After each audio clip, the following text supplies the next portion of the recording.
Hello, I'm Todd Phillips, the editor of Canadian Auto Dealer, and joining me today is the Honourable Bob Rae, former Premier of Ontario, former Member of Parliament, and most recently Canada's Ambassador to the United Nations. Mr. Rae, thanks for joining us. Pleasure to be with you. Thank you for having me. I'm speaking to you from my cottage, so I'm a little more in state relaxation than might be otherwise. And there could be some noises off camera that I can't do anything about. So I think you all understand that there's only so much a grandfather can control.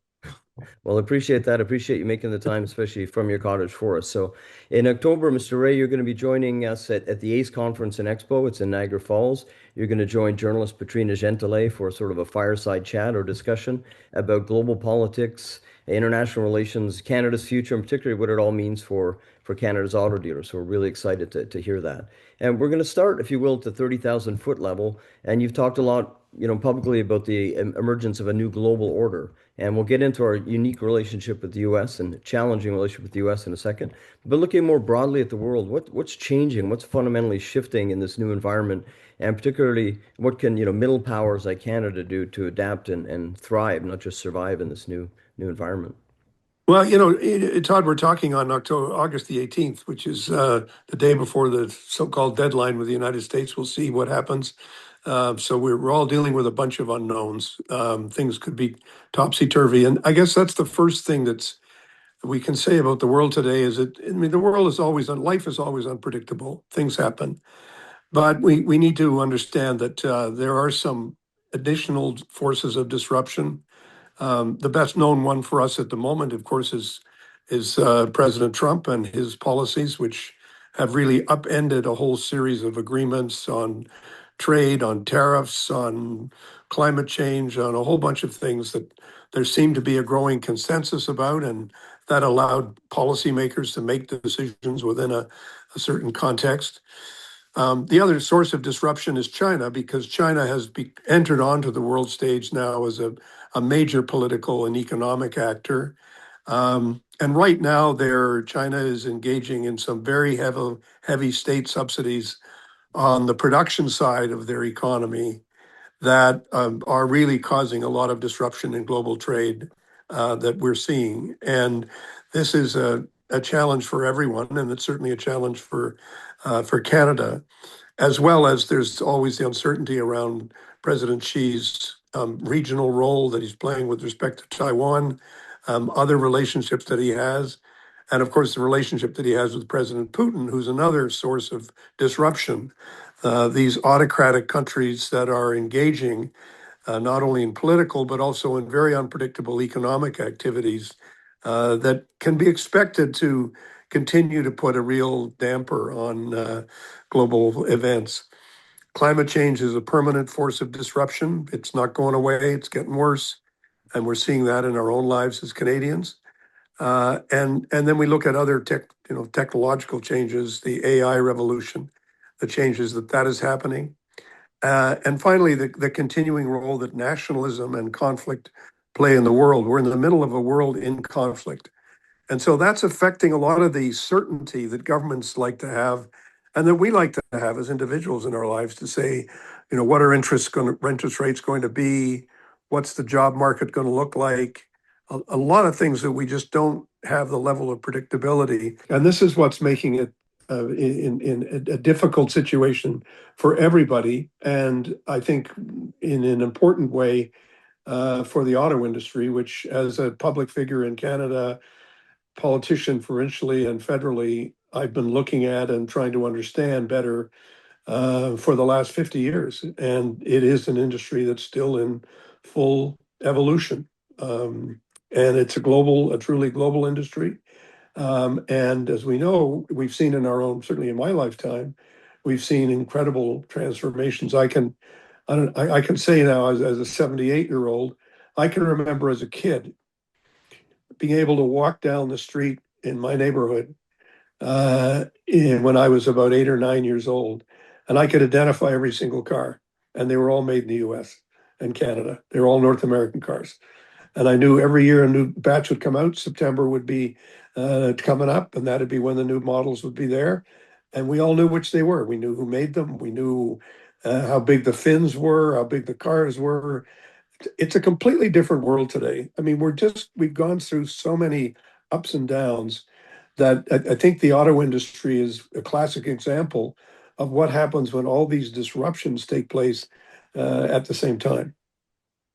Well, you mentioned d disruption and predictability, so maybe that's a perfect segue into the next line of questioning. Really is about our unique relationship with the U.S. And you mentioned the auto sector, obviously very, very closely tied. Our fates are mutually entwined, and including Mexico as well. But how do you think overall we're doing to respond to the challenges from the States, and are there things that we ought to do differently and new approaches we should be trying? Because it's not exactly a roadmap or a playbook that anybody's really seen before. So, Well, I mean, the challenge in the auto industry, it's an exceptionally important industry for the country, particularly for Ontario and Quebec, where the supply chains are in place.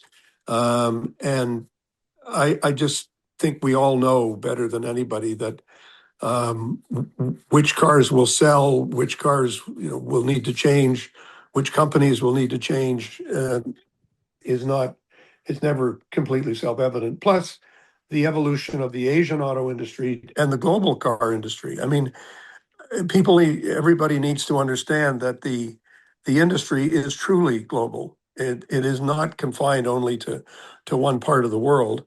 And many of the countries in the world are buying cars from China and from other Asian countries that was not the case 5, 10, 15, 20, 25 years ago.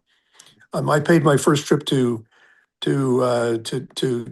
China on behalf of the auto industry in 2002 because they wanted me to do a survey of what was going on and what was my prediction. And I came back saying, this, if you think this is not going to keep going and keep going in a major way, you're wrong. I mean, the domestic market in China is being transformed. They're going from bicycles to motorbicycles to cars, and that's a big deal. And with the prospect of climate change, that will lead to a much higher number of electric vehicles and other means of developing cars, and that's going to have an impact on the global industry. Um, so I guess the one thing I would stress to this group is that you have the full attention of governments at the moment. I mean, in provincially and federally. I mean, I know this when I was premier. The auto industry was always in at my door. You can't be a premier of Ontario and not have a deep personal relationship with the companies, the industry, the suppliers, and the workers, and understand how that all works and what the challenges are. And that's just as true today as it's been before.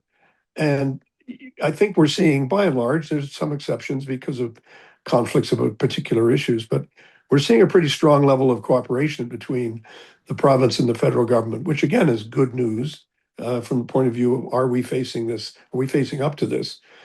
But I don't think there's any question that the existence of a strong auto industry is very much in the sights of what President Trump has been trying to do, and his advisors talking about how the model for the economy is for Canada to not be a manufacturer, but for Canada to be an exporter of resources and leave the manufacturing to the United States. Well, that hasn't been the case since 1900.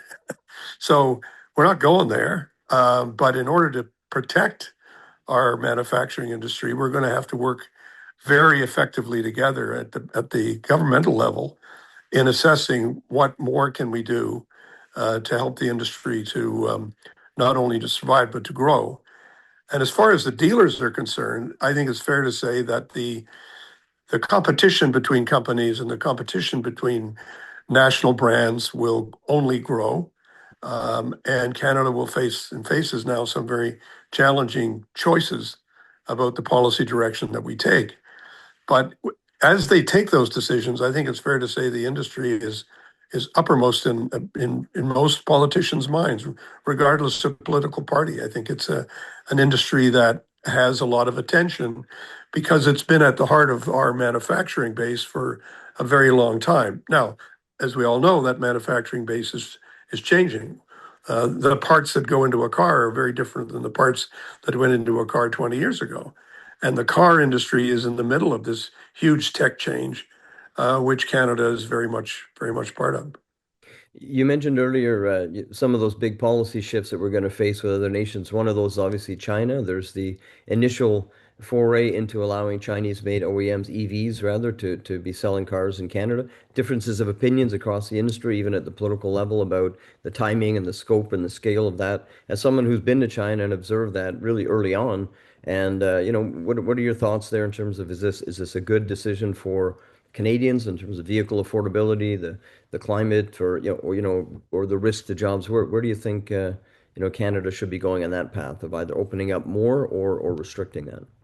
Well, I don't think they'll be opening up more at the moment because my one piece of advice to the Canadian government would be go very carefully into this new realm. You remember we had a huge push on protectionism in the 70s and 80s when the Japanese and Korean industries were growing and having an impact. And auto consumers were looking at the cars and saying, we actually want more like this and we like this one. And so that's something that governments have to look at. What is the domestic market like? Who's buying and what do they want? And companies have to change because of that competition. Um, the Chinese situation is different in part because of the level of subsidization that the industry receives. And there are basic, World Trade Organization principles that we have to continue to really fully understand and appreciate, whether it's the relative devaluation of the currency or whether it's direct subsidies to manufacturers. And as we all know, there are no private companies in China. There are state companies with a degree of state investment, and everything is state controlled. So we have to understand that. The decision to go with letting some cars in, a very small share, a very small market share, that decision was made in the context of broader bilateral trading problems that we had. And China played hardball and said, "We're not going to let your agricultural products in here unless you come to an agreement with us on cars." So I think the car deal that we made was the minimum we could, was pretty much all we could do if we wanted to make sure that the rest of the trading relationship was functional. I mean, we have to, and the prime minister has to look at the whole country and say, well, we got to deal with some of these regional concerns. Our resource exports, whether it's oil and gas or whether it's agricultural products, whatever it is, he has to take that into account. But my advice to him would be, if he were to ask me, I would say, well, okay, you've done that, and you're going to get attacked by Doug Ford and others for doing it, but be careful about the future, because do not assume that this is a small thing for the Chinese. It's huge to get access to North America. And of course, we all know that Chinese cars are all over Mexico. I mean, if you haven't been there, if you take an Uber or any kind of a ride in Mexico, it's a Chinese car and it's an electric vehicle. And so that's the model, I think, that's in the minds of the Chinese. And I don't think we can let that happen, because China is not a free trading country in the sense that they highly subsidize their market, and that's what leads them to be able to provide goods at such a lower price compared to what we charge in North America or what the Europeans are charging. And we're not alone in this. Europeans are with us and facing the same series of challenges. Their car industry is in deep trouble. And frankly, the Americans are in it as well. They're in a higher state of denial than almost any country in the world about the technological advances that are being made in countries like China. And there's only so long you can go on in that state of denial before you have to recognize that change is happening. But we have to manage that change as much as we can. Well, excellent commentary. I'm going to shift the gear a little bit down to things that are more within the control of dealers, if you will, because a lot of these things at the global level, at OEM level, are things that are happening a little bit outside of their control. But what they can control is their own leadership and their own ability to deal with their own teams and inspire confidence them at a time of change and disruption and even uncertainty, even when they don't know the path forward. So I know you've spoken about this at length as a leader as well. What advice would you give to the dealers to say in this rather unusual time we're living through? Here's what you can do to maybe steady or calm the waters a bit for your team so they remain productive and you know engaged. Well, I mean, it's an interesting question because I must confess it. You know, I, I guess you could say that as a political leader, I was in the sales business for a long time, and there will be differing opinions as to how well I did. But I think the key thing is to maintain trust and confidence in your team and also in within your customer base. To be straight with them about what you can do and what you can't do, to recognize that we are in a period of some bewildering change, not to be afraid to stand up for yourselves and for the industry in the face of this change, but above all, to bring the customer base and your employees into the knowledge, sharing knowledge and understanding about what's really happening in the world and what's happening in the industry. Um, I think that the more you can do that, the more possible it is to build trust, which is the key component in life. It's the key component in sales. It's the key component in any connection between business and the broader community, and you can never lose sight of its importance. And so building trust, as we all know, means not only saying nice things, but doing nice things and making sure that what you're saying and what you're doing is matching up. And I think that's really one of the critical features of life today is that there's a lot of mistrust out there. There's a lot of anger and frustration. And it's a responsibility, I think, of people in leadership to recognize that, to embrace the difficulties and to embrace the challenge, and then to, bring in some innovative ways of really connecting with people about what's actually happening and why things are not quite the same as they were 5 years ago, or even 2 years ago, or even last month. And I think it's building and maintaining confidence and trust at a time of bewildering change, which is the nature of the challenge that we're all facing. And I think that's what makes it important. Well, Mr. Ray, I appreciate you taking the time out for us today. I really look forward to hearing you in a couple of months now in October. I know Patrina is an excellent journalist and she'll have her own line of questioning and we'll get different answers and different perspectives. But I really appreciate you with, participating in the sort of teaser video. And for those dealers that were able to watch this video, I'm sure they'll get a sense across the country of what we're going to hear at ACE. And appreciate you sharing your statesman perspective really with us for our audience. Well, thank you very much. It's great to talk to you. And I really look forward to seeing you in Niagara Falls, one of my favorite communities to visit in the great province of Ontario. But I'm really looking forward to speaking to dealers right across the country. Thanks so much for the opportunity. Thank you, and thanks for joining us.